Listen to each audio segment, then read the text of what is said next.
Assalamualaikum warahmatullahi wabarakatuh. Kami dari kelompok 7 Manajemen Strategi UIN Raden Intan Lampung. Kami di sini akan mempresentasikan hasil dari jurnal yang telah kami buat, yaitu yang berjudul tentang analisis matriks BCG atau Boston Consulting Group dalam strategi mempertahankan pangsa pasar pada smartphone merek Samsung. Studi kasus pada PT Samsung Electronics Indonesia pada tahun 2019. Lalu yang selanjutnya yang pertama adalah abstrak.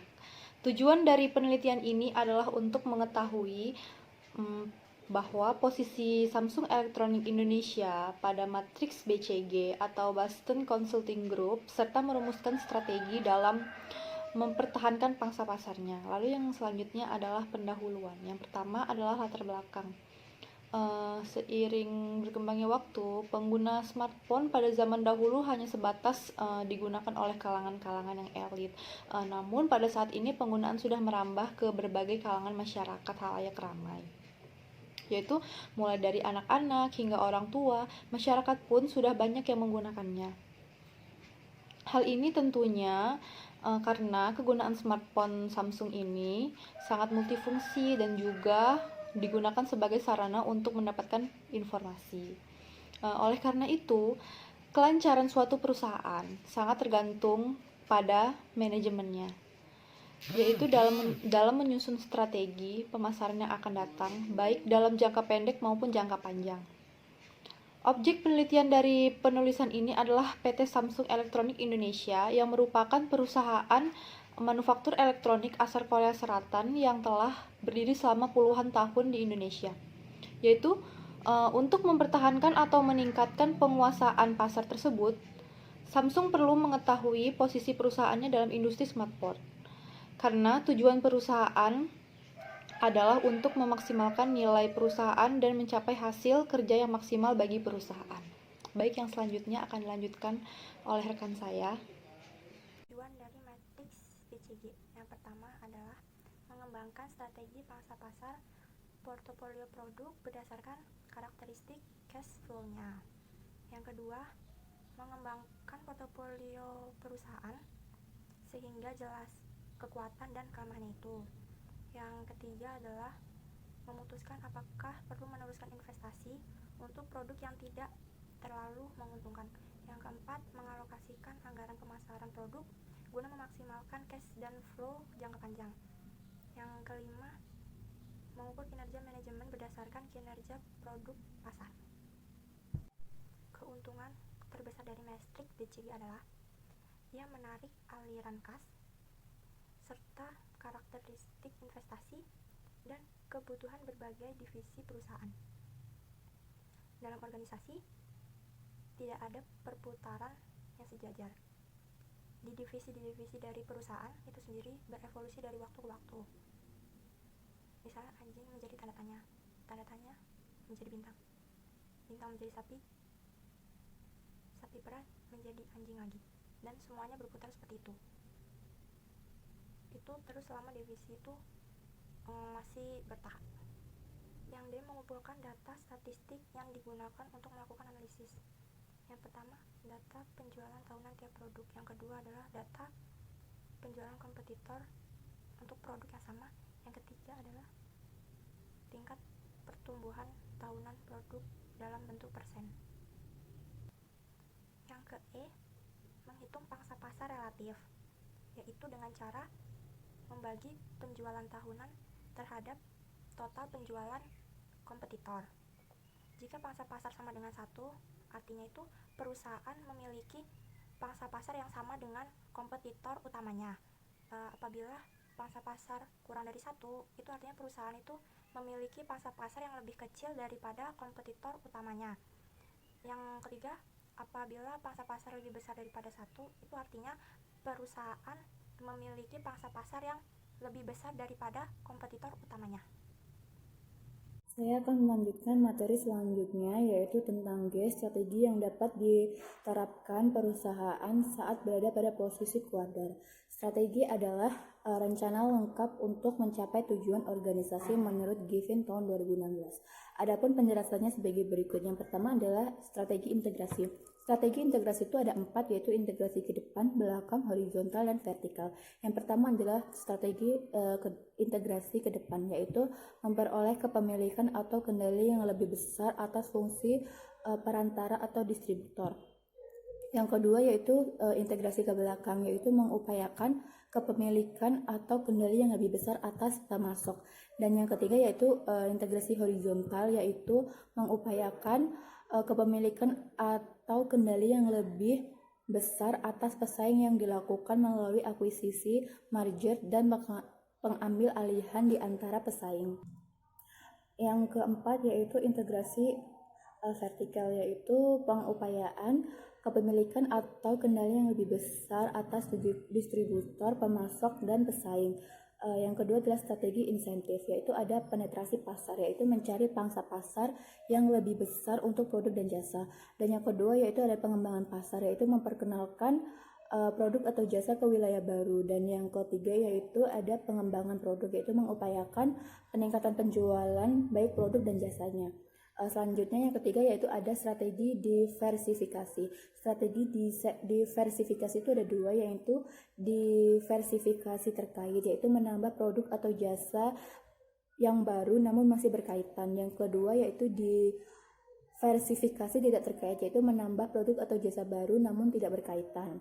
Selanjutnya yang keempat yaitu ada strategi pertahanan. Yang pertama adalah penciutan, yaitu pengelompokan utang melalui pengurangan biaya dan aset untuk membantu penjualan dan laba yang menurun. Selanjutnya yaitu divestasi, yaitu penjualan suatu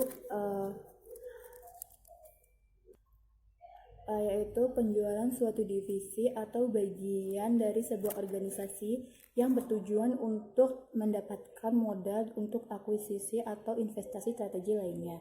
Dan yang selanjutnya yaitu likuidasi, yaitu penjualan seluruh aset perusahaan secara terpisah-pisah untuk kekayaan terwujudnya.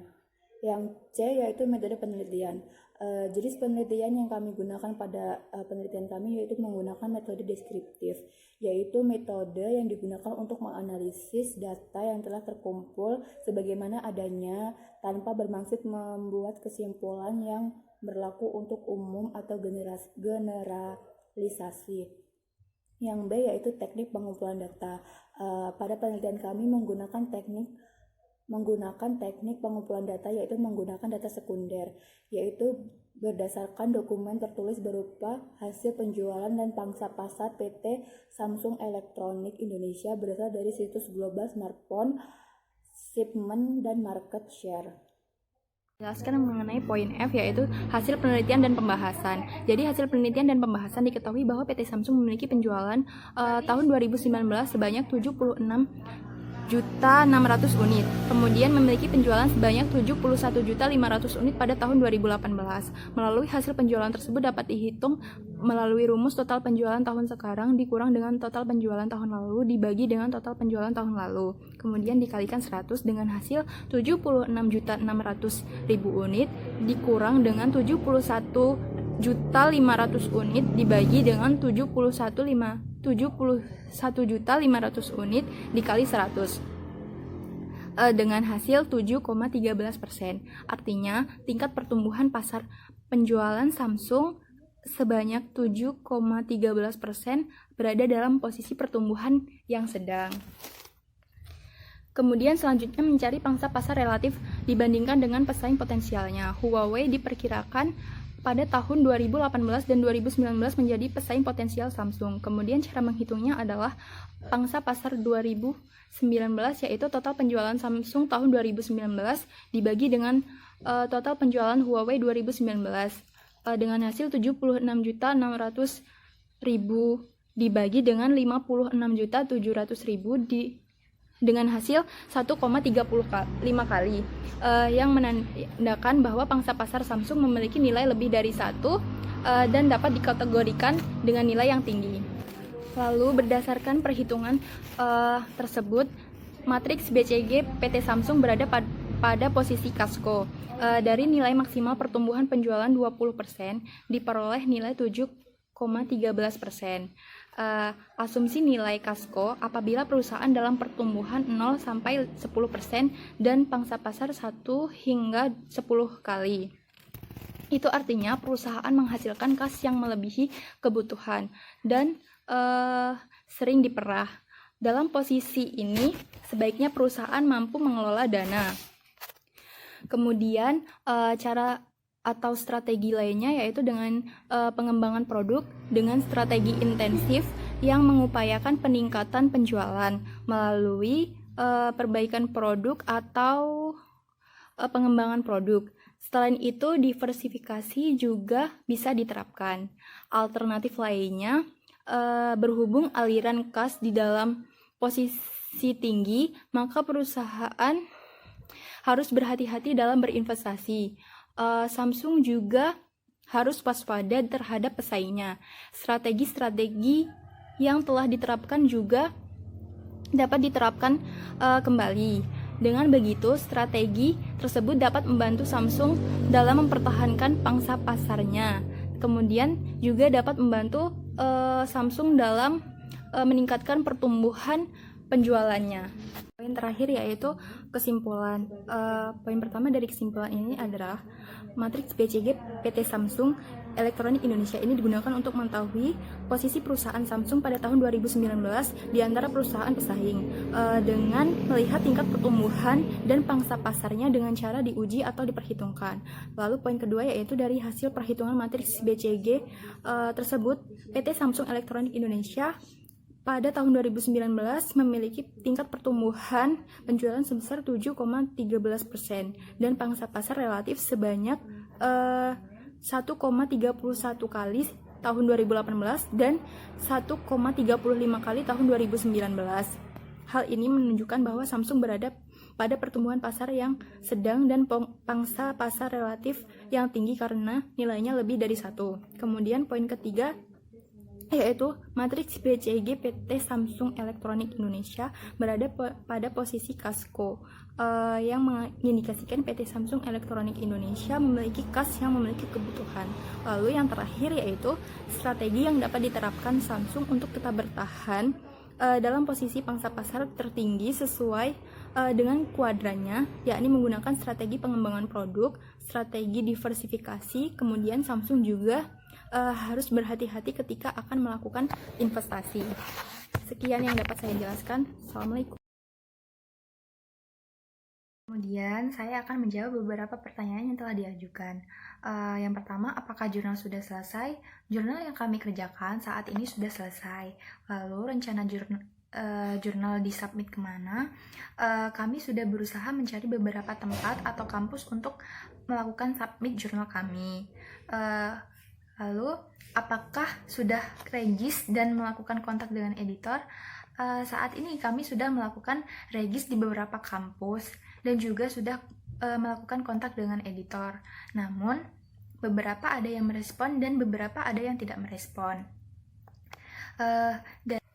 Namun, karena adanya alasan tertentu, salah satunya yaitu kami harus melakukan pembayaran untuk biaya publish dan juga ada juga yang jurnal dapat diterbitkan di bulan Oktober dan tahun depan. Akhirnya kami tidak melanjutkan untuk submit ke kampus tersebut. Saat ini kami sedang berusaha mencari tempat untuk kami lakukan submit.